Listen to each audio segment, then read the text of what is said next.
बिस्मिल्लाहिर्रहमानिर्रहीम। मैं हूं शाहिद उल हक और आप देख रहे हैं स्पोफिट यूट्यूब चैनल। आपने एथलेटिक्स आपने जफर साहब की दूसरी किस्त भी देख ली होगी। मोहम्मद जफर साहब सेक्रेटरी जनरल हैं साबिक पाकिस्तान एथलेटिक फेडरेशन के। इन्होंने अपने तजुर्बात का निचोड़ आपको बताया। इन्होंने आपको बताया कि अरशद नदीम और सलमान भट्ट और फयाज बुखारी साहब की आपस में कितनी ज़्यादा काविशें हैं कि ये ओलंपिक मेडल आया। उन्होंने ये भी बताया कि पाकिस्तान स्पोर्ट्स बोर्ड और पाकिस्तान एथलेटिक फेडरेशन ने इसमें क्या रोल प्ले किया। यही असलियत है जो दरअसल जफर साहब बता रहे हैं। यहाँ पे मैं आपको ये भी बताता चलूँ कि जफर साहब जो अगली तीसरी और आखिरी किस्त में बताने जा रहे हैं, मैं हैरान हूँ कि उन्होंने बहुत खूबसूरत तजावीज़ दी हैं, ना सिर्फ पाकिस्तान ओलंपिक को बल्कि पाकिस्तान स्पोर्ट्स बोर्ड को और उन जिम्मेदारों को जो इन खिलाड़ियों और कोचेज़ और ऑफिशियल्स की तरक्की में बहुत अहम रोल प्ले करते हैं। जफर साहब ने सिर्फ अपनी बातों से ये साबित नहीं किया कि वो एक सेक्रेटरी जनरल रहे हैं 11 साल पाकिस्तान एथलेटिक फेडरेशन के, बल्कि एक वो मंजे हुए एडमिनिस्ट्रेटर हैं जो ना सिर्फ बाहर अपनी कॉन्फ्रेंसेस में जाया करते थे या डिफरेंट एथलेटिक्स मीट्स पे वो हाजिर होते थे, वहाँ पे उनके मकासद क्या थे। उन्होंने साबित किया कि वो टूरिज़्म नहीं थी, बल्कि वो उन्होंने साबित किया कि वहाँ की कॉन्फ्रेंसेस से उन्होंने क्या सीखा और इसी बेसिस पे अपने तजर्बे और उसकी रोशनी में उन्होंने ज़िम्मेदारों को बहुत खूबसूरत तजावीज़ दी हैं, जो मैं समझता हूँ कि वो पाकिस्तान में खेलों की तब्दीली के लिए एक संगे मेल साबित होंगी। आप यकीन जानिए कि जो जफर साहब की तजावीज़ इस तीसरी किस्त में है वो बहुत अहम है। आप इस वीडियो को आखिर तक देखिएगा और यकीन जानिए, आपने अगर अभी तक स्पोफिट यूट्यूब चैनल को सब्सक्राइब नहीं किया तो इसे ज़रूर सब्सक्राइब कीजिए, क्योंकि ये खेलों की कम्युनिटी को इकट्ठा करने का एक ज़रिया है और हम चाहते हैं कि हम सब मिल के पाकिस्तान में खेलों की तरक्की पे आगे बढ़ें। चलते हैं जफर साहब की तीसरी किस्त की जानिब। तो जरूर जाए। अच्छा जफर भाई, एक लाइटर मूड में ये चीज चल रही है कि जहां दुनिया में स्पोर्ट्स के जरिए टूरिज्म होता है, ठीक है, और वहां पे लोगों को अट्रैक्ट किया जाता है डिफरेंट एक्टिविटीज के जरिए, हमारे यहाँ पे थोड़ा सा उल्टे हिसाब चल रहा है कि पिछले दिनों जूनियर एथलेटिक चैंपियनशिप हुई और उसमें 2 कोचेज ऐसे भेजे गए जिनकी उम्रें 70-75 साल से ऊपर थी। आप क्या कहेंगे कि वहां पे कोई मेडल भी नहीं आया और वो जूनियर एथलेटिक चैंपियनशिप थी और सीनियर मोस्ट लोगों को सिर्फ इसलिए भेज दिया गया कि जरा वो टूरिज्म कर रहे हैं। क्या ख्याल है आपका? नहीं, मैं अब बिल्कुल समझता हूँ कि ये नहीं होना चाहिए था। एक चीज़ मैं आपसे और शेयर करूँ, वो परफॉर्मेंस जो बच्चों की है उस पर रियली दुख तो है, बहुत दुख है। देखें, आप बाहर जब जाते हैं या बच्चों को लेके जाते हैं तो आप पाकिस्तान की नुमाइंदगी कर रहे होते हैं, और इंडिया में ख़ास तौर पे तो हमें बहुत ही केयरफुल रहना पड़ता है। आप यकीन कीजिए, मैं जितना हमारा रहा है साथ अपने इंडियन फ्रेंड्स के साथ, कलीग्स के साथ, तो बहुत मुतात रहते थे। जहाँ मुल्क की प्रेस्टीज का मसला होता था तो वहाँ कोई ऐसी चीज़ नहीं करते थे, किसी के ख़िलाफ़ मुल्क में सियासत हो या कोई और चीज़ हो। उसमें जो है ना, शायद साहब, होना तो ये चाहिए था कि ये मेरे ख्याल में जब हमारा पिछले साल जुलाई 2023 में मीटिंग हुई थी वहाँ साउथ एशियन एथलेटिक्स फेडरेशन की बैंकॉक में, तो वहाँ डिसाइड हो गए थे कि कौन कौन से इवेंट करवाने हैं। तो उसमें ये भी एक डिसीजन था जूनियर वाला भी कि ये इस अरसे में होगी, इस टाइम पीरियड में होगी और इंडिया में होगी। तो असूलन ये थोड़ा सा गवर्नेंस का मसला बना है फेडरेशन में, तो उसमें करना यही चाहिए था कि बहुत पहले टीम सेलेक्ट हो जाती, ट्रायल बहुत पहले हो जाते, इन बच्चों को कम से कम कुछ 6, 7, 8 माह का कैंप दिया जाता, फिर ये जाते जाके कोई कंपटीशन होता। तो जो पैथेटिक मतलब परफॉर्मेंस थी, उसमें तो कोई शक नहीं है। बाकी मेरे कमेंट्स ना ही लें जिनके आप कोचेस वाली बात कर रहे हैं, तो हो आए हैं बस, ठीक है, अब आगे चलें। ठीक है जफर भाई, एथलेटिक फेडरेशन पाकिस्तान का और पाकिस्तान ओलंपिक एसोसिएशन का हमेशा से डिस्प्यूट मैं देखता आ रहा हूं, 2012 के बाद तो स्पेशली। क्या रीजंस हैं कि अभी तक ये कंप्रोमाइज नहीं हो सका? मेरे ज़ाती तज्ज़िया है, ये किसी कोई मेरी राय से इख्तलाफ भी कर सकता है। पर्सनैलिटी क्लैश था, दो पर्सनैलिटीज़ का, और उस वजह से वो लिंगर ऑन कर गया। लेकिन इस स्टेज पे कोई चीज़ ऐसी मुझे रुकावट कम से कम नज़र नहीं आती। POA को भी रिलैक्स होना चाहिए, और वो जो लेम एक्सक्यूजेज मैं तो कहूँगा जिस पे हमें वो उन्होंने सस्पेंड किया या पैदा किया, देखिए वो डोपिंग टेस्ट का बहाना एक लेके, मैं तो बहाना ही कहूँगा, क्योंकि देखें उस चीज़ को मैंने हैंडल किया है, मैंने प्रोसेस की है सारी चीज़ें। तो कोई सेक्रेटरी या कोई प्रेसिडेंट या कोई और की ऑफिशियल किसी फेडरेशन का वो बच्चों की पॉकेट्स में जाके तो ये डाल देता ना कि ये दवाई खा लो। ये लड़कों की, एथलीट्स की या बाकी जो भी स्पोर्ट्समैन है, ये इंडिविजुअल जो है ना, वो उनकी अपनी ये सोच होती है और एक्ट होता है। हाँ, अलबत्ता मैं कोचेस को इससे एग्जाम्प नहीं करूँगा। कोचेस को ज़रूर पता होता है कि हमारा जो स्टूडेंट है या जो हमारा एथलीट है उसकी कैसी हरकतें हैं, कैसा उसको उठना बैठना है, कैसा खाना पीना है, क्या हरकत वो करता है, उनको पता होता है। उनको बिल्कुल सख्त नज़र रखनी चाहिए और उनको जिम्मेदारी भी लेनी चाहिए। तो वो उस बहाने से बहरहाल आपको सारी सूरत हाल का पता है कि एथलेटिक्स फेडरेशन को उन्होंने डिसएफिलिएट कर दिया। अब ये हो जाना चाहिए। इसमें स्पोर्ट्स का जो है ना, जितने भी आपके डिस्प्यूट्स हैं वो जब तक ख़त्म नहीं होंगे ये स्पोर्ट्स आगे डेवलप नहीं होगी। मैं आपको बता दूँ, वही लोग घूम फिर के फिर आते रहेंगे, कोई एक फेस अपना बदल लेगा, कुछ और कर लेगा, ऐसी चीज़ें नहीं होंगी। इस वक्त जो है ना जी, गवर्नेंस का बहुत बड़ा इशू है स्पोर्ट्स में, और ये क्रिपल हो चुकी हैं चीज़ें बैड गवर्नेंस की वजह से। स्ट्रक्चर होने चाहिए, क्लियर कट जिम्मेदारियाँ होनी चाहिए हर एक की। जी टेक्निकल लोगों ने ये काम करना है, कोचेस वालों ने ये अपना काम करना है, एडमिनिस्ट्रेशन ने ये अपना काम करना है। सिलेक्शन का जब मरला आता है, ये एक सिलेक्शन कमेटी है, अनाउंस होनी चाहिए कि जी ये करेंगे, ताकि जैसे क्रिकेट में अब हम चीज़ें देख रहे हैं तो कोई चीज़ होती है तो फ़ौरन मलबा किसी पे गिराया जाता है ना कि ये सिलेक्शन कमेटी थी जी, इन्होंने इसको चुना था, और वो सैक भी होते हैं लोग। तो ये चीज़ें होनी चाहिए। बार बार जो जिक्र हो रहा है वो यही है कि हमारी जो रेगुलेटर्स हैं उनका कोई कंट्रोल नहीं है, जो कि होना चाहिए। दे शुड एंश्योर के पाकिस्तान की जितने भी स्पोर्ट्स की ऑर्गेनाइजेशंस हैं, चाहे वो प्रोविंशियल हैं चाहे फेडरल हैं, उनके साफ शफाफ इलेक्शन होने चाहिए। सबसे पहले उनके इलेक्टोरल कॉलेज को चेक किया जाए, कौन लोग हैं जो वोट देंगे, जो वोटर्स हैं। ये काफ़ी काम करने वाले हैं जी। जफर भाई, इसमें आप बता रहे हैं कि इस वक्त गवर्नेंस सिस्टम जो है स्पोर्ट्स का खास तौर पे वो बिल्कुल बिगड़ चुका है, ना सिर्फ एथलेटिक फेडरेशन का बल्कि हर जगह का, और हर फेडरेशन में ये वाले मामला चल रहे हैं। शफाफियत नाम की चीज बहुत कम रह गई है। Even selection of the athletes जो है उसमें भी नंबर 1 प्लेयर इस वजह से नहीं जा सकता कि शायद वो कुछ रिक्वायरमेंट्स पूरी नहीं कर पा रहा। समटाइम्स हम लोग अकाउंटेबल भी नहीं रहे हैं, कोई भी जवाबदेह नहीं है किसी भी बात का।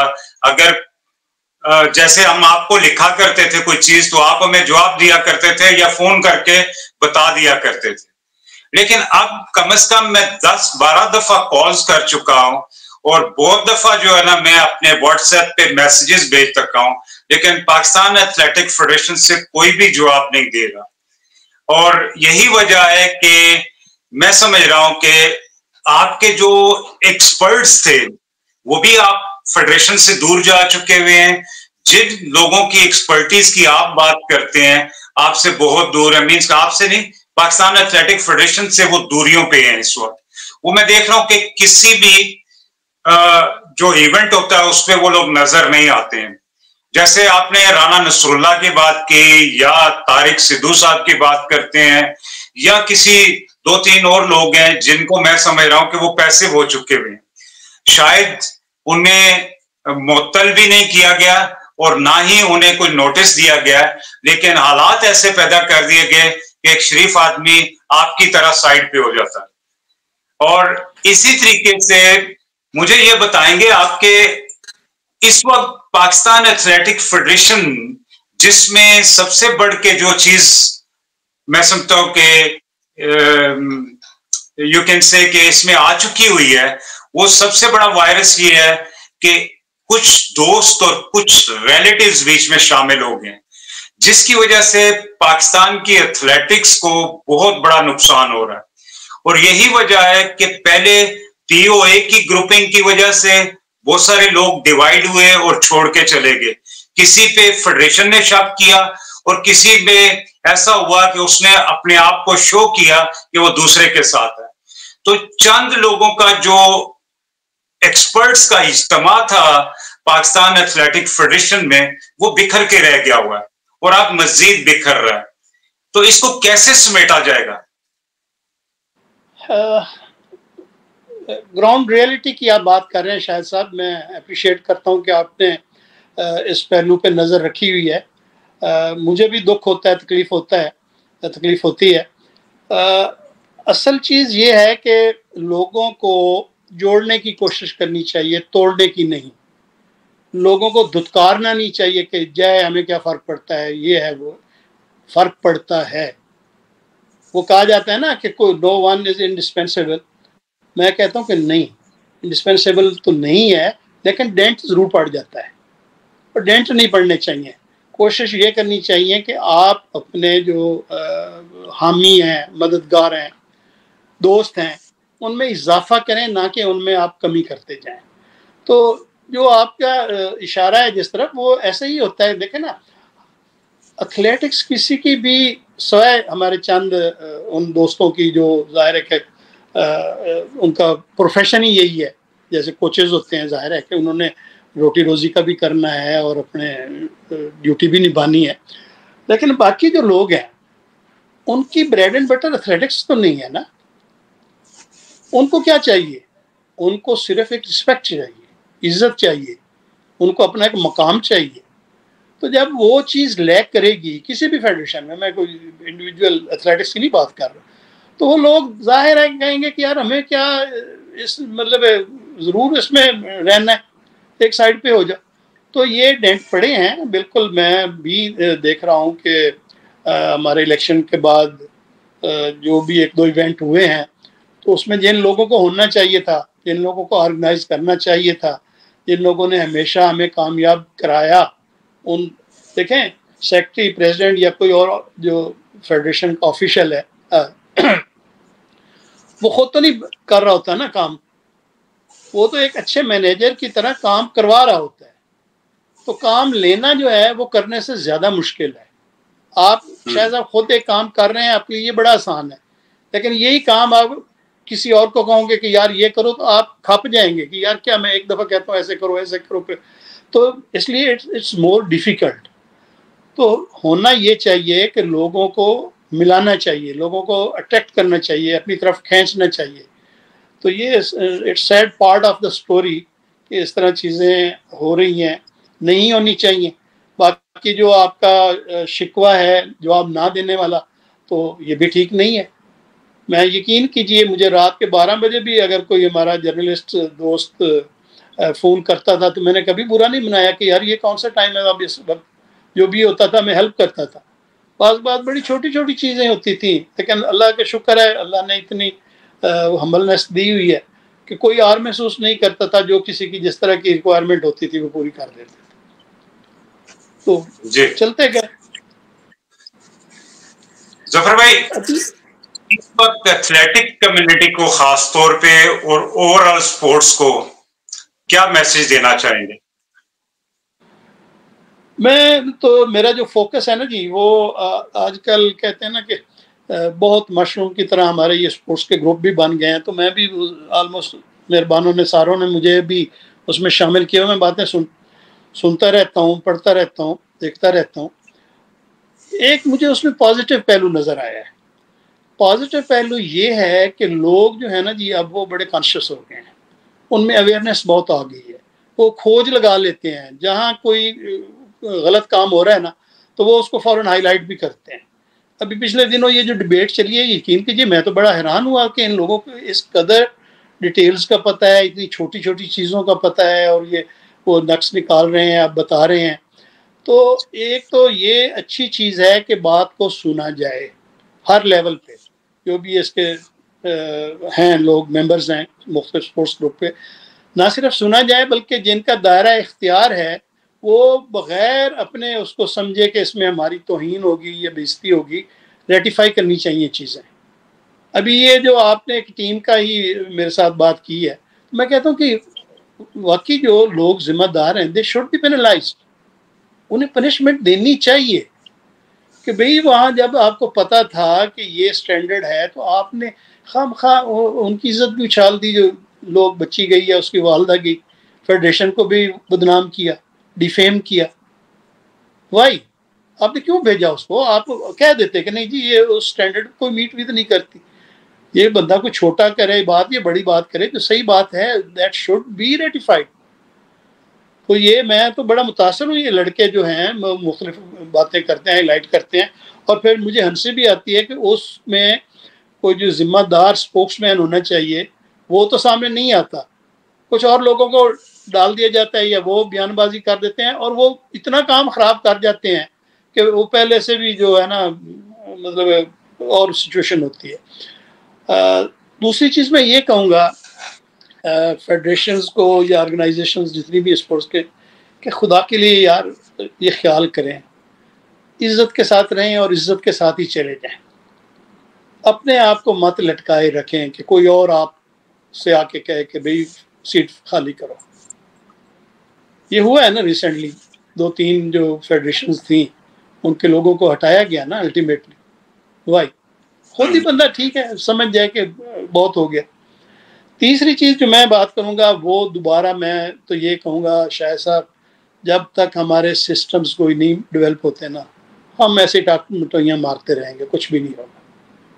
पाकिस्तान स्पोर्ट्स बोर्ड वाहिद अथॉरिटी है मिनिस्ट्री की अंडर और गवर्नमेंट ऑफ पाकिस्तान के अंडर जो अपनी चीज़ों को दोबारा रीराइट करे।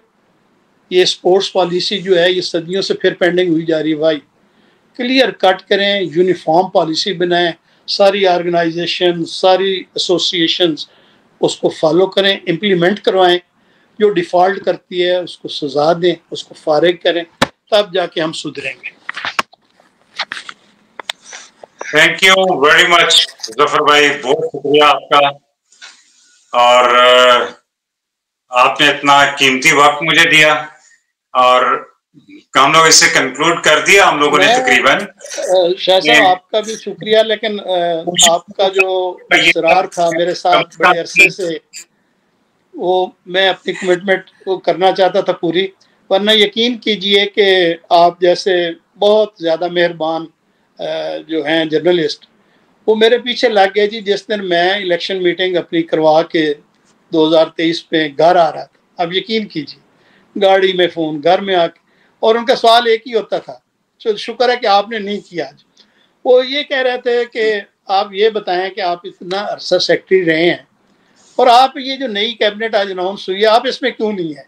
मैंने कहा यार मैंने अपने टेन्योर पूरा कर लिया है, बस ठीक है मैं जा रहा हूँ अब। तो यानी ये पहली बातचीत है जो मैं बताना चाह रहा हूँ, उसके बाद जो मैंने आज आपसे की है, वरना लब खामोश हैं और ये शायद खामोशी रहने थे। आपका जो इसरार है, आपका जो प्यार है, आप जो खिदमत कर रहे हैं स्पोर्ट्स की, तो मैंने कहा कि चलें शायद साहब से कोई बातें कर ही लेते हैं। शुक्रिया। Thank you very much, really बहुत शुक्रिया आपका। आप यकीन जानिए कि इस वक्त देखिए हम लोग, मैं हमेशा ये कहता हूँ कि हम लोगों ने अपनी लाइफ स्पेंड कर दी है, लेकिन इसमें कोई समझ नहीं आ रही कि जितनी हार्मनी हम लोग 2012 से पहले देखा करते थे, हर गेम के लोग जो ना आपस में दोस्तियां होती थी हमारी। और जब से 2012 ओलंपिक के इलेक्शन हुए हैं, उसमें हालांकि वर्ल्ड टुगेदर जो है ना ऐड हुआ है, आई थिंक बीजिंग ओलंपिक के बाद या टोक्यो ओलंपिक के बाद, लेकिन आप ये देखिए कि हमारे यहाँ पे वो डिवाइड हो गया। हम लोग बहुत सारे ग्रुप्स में बन चुके हुए हैं और छोटी सी कम्युनिटी है हमारी स्पोर्ट्स की। अगर आप देखें किसी भी फेडरेशन को, जो स्ट्रॉन्गेस्ट फेडरेशन है मैं समझता हूं क्रिकेट और हॉकी है, तो इसमें भी हजारों तो हैं, लेकिन जितने भी बाकी फेडरेशंस हैं, लाइक आपकी एथलेटिक फेडरेशन है, तो मैं फील कर रहा हूं कि इसमें नॉट मोर देन 2,000 to 3,000 लोग हैं जो इन्वॉल्व हैं फेडरेशन के साथ, चाहे वो एथलीट हैं, कोचेज हैं या ऑफिशियल्स हैं। अगर आप स्कूल सिस्टम को भी आप 10,000 कर दीजिए, तो ये छोटी सी कम्युनिटी करोड़ों में जो है, अगर वही यूनाइट नहीं हो रही तो क्या होगा फिर? बिल्कुल सही कह रहे हैं जी, बिल्कुल लिमिटेड ही है जो बनता है हल्का। तो जरूरत जो है ना वो सिंसेरिटी ऑफ पर्पस वाली बात है कि भाई अगर रहना है तो सिंसियर होकर रहो, हर एक के साथ अपना काम से काम गर्ज रखो, हर कोई अपने अपने फील्ड में डिलीवर करे, बेजा मुदाखलत नहीं होनी चाहिए, एक दूसरे की वो लेग पुलिंग नहीं होनी चाहिए। तो जब पॉजिटिवनेस आ जाएगी तो शायद इंशाल्लाह हम आगे निकल जाएंगे। जफर भाई, आप ओवरऑल सेटिस्फाइड हैं अपनी सारी कारकर्दगी से, जो स्पोर्ट्स की दुनिया को आपने दिया टाइम, जो आपने? हाँ बिल्कुल, very nice question, very nice, I am really pleased to hear it. बिल्कुल शायद साहब, मैं ये नहीं कहता कि मैंने कोई आसमान पे पहुंच गया था, एथलेटिक्स को पहुंचा दिया था या कोई पहाड़ फतेह कर लिए थे। बात यह है कि एक ऑनरेरी पोजीशन थी जो मैं अपने इंट्रो में बता भी चुका हूँ कि I was pushed to that, मुझे भेजा गया था, पुश किया गया था कि ये खालिद साहब के बाद। अदरवाइज खालिद साहब और मैं, हम दोस्त भी हैं, कलीग्स भी हैं, और एक कैडर से ही हैं, एक डिपार्टमेंट से भी हैं। तो हम दोनों ने एथलेटिक्स को मेरे ख्याल में कुछ 24-25 साल दे दिए हैं, दोनों का अगर टेन्योर मिलाए ना तो 24-25 साल हमने लगाए हैं। तो मैं अपने हद तक अपने ताईं डेफिनेटली सेटिस्फाइड हूँ कि जो अल्लाह ताला ने मुझे कैपेबिलिटीज़ दी थी, जो सलाहियतें दी थी, मैंने हर लिहाज से बेहतर से बेहतर परफॉर्म करने की कोशिश की और उसमें सुरखरू हुआ। कामयाबी क्या होती है? कि मुझे हिलाल इम्तियाज़ तो नहीं मिल जाना ना, यही है ना कि कोई गलत चीज़ नहीं हुई पूरे अरसे में, नॉट अ सिंगल इंसिडेंट कोई ऐसा हो जिसमें कोई इशारा किया जाए, कोई उंगली उठाई जाए कि जी ये इन्होंने गड़बड़ कर दी थी, ये कर दिया था। अल्लाह ने महफूज रखा, आई एम हम्बल्ड, कोई मेरा उसमें कमाल नहीं है, क्योंकि नीयत साफ थी तो वो अल्लाह ताला ने ज़रूर उसका फल दिया। और इत्मीनान है कि जितना अरसा रहे इज्जत वकार के साथ डिलीवर करके आए हैं। तो अभी भी जब तक इंशाल्लाह अल्लाह ताला को मंजूर है तो हम तो वो कहते हैं ना खामोश सोल्जर हैं, तो जो भी कौम के लिए, मुल्क के लिए कर सके जिस एंगल से भी, तो वो करते रहेंगे इंशाल्लाह। जफर भाई, कोई रिग्रेट जो चीज करनी चाहती हो और अभी तक ना की हो और दिल करता है कि यार ये हो जानी चाहिए भले मैं उसमें शामिल ना हूं? हाँ, एक तो यही मैंने जो कहा ना कि स्ट्रक्चर जो है ना, ये रिफ्रेम करने की ज़रूरत है। ये नहीं होना चाहिए इस तरह आप 20-20, 30-30 पोजीशंस बना देते हैं जस्ट लोगों को अकोमोडेट करने के लिए। एक यूनिफॉर्म जैसे होते हैं ना, uniform by laws, certain time uniform rules होते हैं मुख्तलिफ चीज़ों के, एसोसिएशंस के। तो ये कॉन्स्टिट्यूशंस जो है ना मुख्तलिफ फेडरेशंस के, ये भी यूनिफॉर्म होने चाहिए पोर्टफोलियोज के लिहाज से, की ऑफिशियल्स के लिहाज से, कि भाई ठीक है एक फेडरेशन होगी, एक उसका प्रेसिडेंट होगा, एक सीनियर वाइस प्रेसिडेंट होगा, 2 या 3 रख लें वाइस प्रेसिडेंट्स होंगे, बाकी नीचे ठीक है, जॉइंट सेक्रेटरी होगा, और मतलब मिनिमम ये स्ट्रक्चर हो ताकि वो काम कर सकें लोग। ना है कि बस ठीक है जब आप कोई एक मीटिंग कर रहे हैं साल में एक दफ़ा, तो उस वक्त लोग आ जाएं, आगे पीछे कोई किसी को पता ही ना हो कि क्या हो रहा है, ना ही वो कंट्रीब्यूट कर रहा है। तो ये चीज़ें जो है ना ये ख़त्म होनी चाहिए, स्ट्रीमलाइन करने की जरूरत है। जफर भाई ये बताइए कि असल में मैं देख रहा हूँ कि टाइम चल रहा है और वो स्ट्रीम ऑफ नहीं हो रही है। लगता है स्ट्रीम यार्ड को हमारी बातें पसंद आ रही हैं, वो कहते हैं और बातें करें। तो हम लोग थोड़ी सी मैं एक और चीज आप बता रहे हैं कि यार लोगों को खुद छोड़ जाना चाहिए। जनरल साहब के मतलब क्या कहेंगे? नहीं नहीं, ये ना मेरा अच्छा साथ रहा है, उनके साथ लड़ाई ना करवाएं। थोड़ा सा ऐड कर। नहीं वो तो वैसे ही छोड़ चुके हैं, उन्होंने रिजाइन तो कर दिया था चेयरमैन वाली पोजीशन से। मैं असल में ये नहीं पूछना चाह रहा हूं कि वो छोड़ेंगे या नहीं छोड़ेंगे, वो तो छोड़ चुके हैं, मुझे पता है। मैं आपसे पूछना ये चाह रहा हूं कि आपके ये जो इतने टाइम थे, मींस के 2012 से लेके 2023 तक, तो जी। इसमें कितना प्रेशर था आप पे, क्योंकि वहां पे तो डिक्टेटरशिप भी थी। नहीं, अब आप एक ही सीटिंग में क्या क्या मुझसे बुलवाना चाहते हैं? प्रेशर्स तो होते हैं, फ्रैंकली प्रेशर्स होते हैं जिस भी टीम के साथ आप काम कर रहे होते हैं। तो कई चीज़ें जो है ना वो डिलीवर करने के लिए आपको प्रेशर भी लेने भी पड़ते हैं, सहने भी पड़ते हैं। प्रेशर के बगैर तो नहीं ज़िंदगी गुजरती ना, वो तो आते ही रहते हैं। असल तो यही है ना कि आप उस प्रेशर से निकलते कैसे हैं, ग्रेट, या किसी और को निकालते कैसे हैं। जबरदस्त। तो फिर जनरल साहब को प्रेशर से निकाल रहे हैं कि नहीं? जी, जनरल साई साहब को प्रेशर से निकाल रहे हैं कि नहीं? नहीं, अब ये तो आप इररिलेवेंट सवाल कर रहे हैं। मैं तो पार्ट नहीं हूँ फेडरेशन का, क्या कर सकता। हमने अच्छी बातें कर ली हैं। हमें अच्छा, ऑब्जेक्टिवली बात भी ऑब्जेक्टिवली करे बंदा तो वो बेहतर रहती है। जो ज़रूरत है करने की ना वो यही है। ओवरऑल आप मुल्क में भी देख लें जो चीज़ें हैं, हम मार क्यों खा रहे हैं। हमारे ना बाहर जाते हैं तो अगर कंपैरिजन करें ना तो हमारे सिस्टम्स नहीं हैं। यस, बहुत ज़्यादा हैं इतनी। अब देखें कुछ 60% ऑलमोस्ट आपकी यूथ है इस वक्त आबादी की। पढ़े लिखे लोग बहुत हैं, शऊर बहुत आ गया है, अवेयरनेस बहुत है।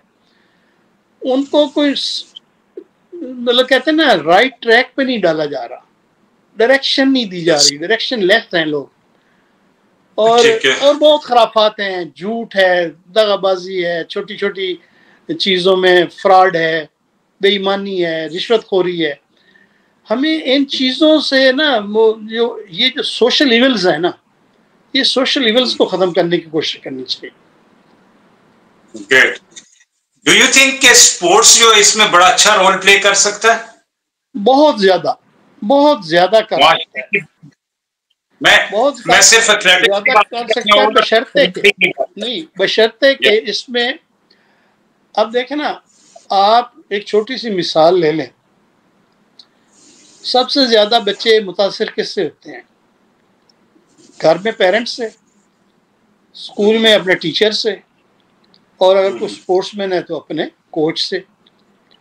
तो अब अगर कोच भी कोई खुदा न खास्ता ऐसा मिल जाए जो बच्चों की डाइट भी ना छोड़े, बल्कि उनको दूध डब्बे उठा ले, उनकी खजूरें खा जाए, उनके और तो वो बच्चे नोट तो कर रहे हैं ना, अच्छा इस तरह भी होता है। तो कल को बड़े होके वो भी वही हरकतें करेंगे। अब क्या फर्क पड़ा है, डेंट क्या पड़ा है कि आपके और मेरे दौर में जब हम लोग स्कूलों में पढ़ते थे, कभी सुना था ट्यूशन वाली बात?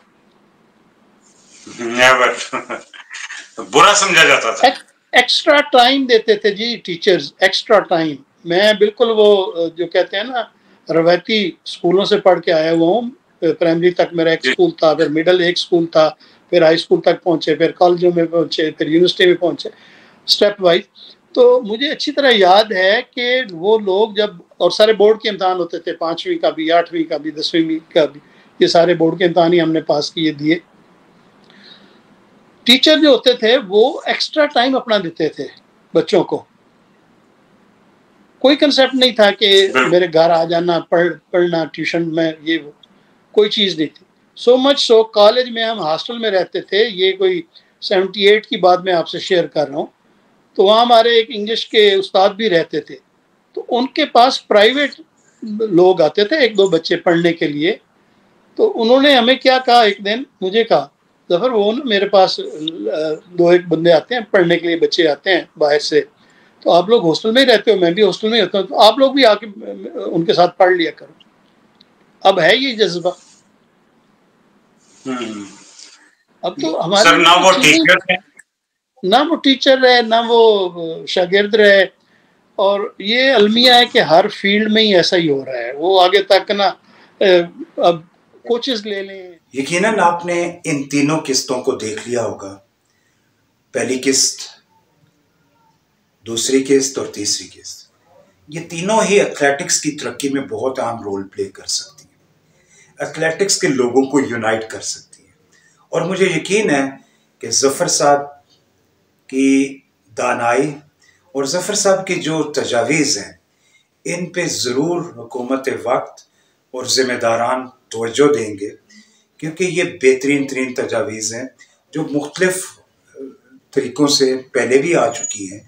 लेकिन मैं समझता हूँ कि अगर इन तजावीज़ की रोशनी में ही अमल कर लिया जाए तो पाकिस्तान एथलेटिक्स फेडरेशन में शफाफियत और ख़ास तौर पे ईमानदारी के साथ सिलेक्शन, इलेक्टोरल सिस्टम, और ख़ास तौर पे मैं समझता हूँ कि पाकिस्तान एथलेटिक फेडरेशन एक रहनुमाई दे सकेगी तमाम उन फेडरेशंस को, अगर इन पे अमल कर लिया जाए। Pakistan Olympic, Pakistan sports board और इनकी यूनिटी की भी बात इसी में दोहराई गई, और हम लोग बार बार ये कहते हैं कि हमारे इत्तेफाक से ही ये खेलें तरक्की करेंगी।